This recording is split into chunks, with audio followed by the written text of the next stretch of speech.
কোথা থেকে? আমি এসেছি তারকেশ্বর লোকনাথ থেকে। আচ্ছা, কি আসেন মানসিক করেছেন? আমার মেয়ের বিয়ে 2রা ডিসেম্বর হয়েছে। তার 10-15 দিন আগে আমি মায়ের কাছে এসেছিলাম।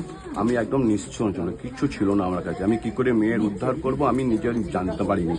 মায়ের ছবি দেখে আমি মায়ের কাছে এসে আশীর্বাদ ফুল নিয়ে গেছিলাম। বিয়ের 2 দিন আগে পর্যন্ত আমি জানি না আমার উদ্ধার হবো কিনা। শেষকালে বিয়ের দিন আগের দিন হঠাৎ করতে কি এসে গেল, এবং বিয়ের দিন আমি সুষ্ঠুভাবে, কোনো অসুবিধা হয়নি, সুষ্ঠুভাবে সমস্ত কাজ আমি ক্রিয়াকর্ম করেছি। কি অসুবিধাটা কি ছিল? পয়সা কড়ি আর্থিক অসুবিধা ছিল, যেগুলো আমি যার জন্য আমি চিন্তায় ছিলাম যে কোথেকে কি করব। হ্যাঁ, মাই রাস্তা খুলে মানে আগে 2 দিন আগে পর্যন্ত আমি জানি না আমি পাবো কিনা, আমি মেয়ের বিয়ে দিতে পারবো কিনা।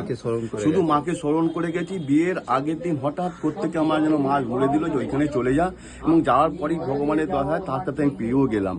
সেই শুনে সেই নিয়ে এসে আমি মেয়ের বিয়ে দিলাম। এবং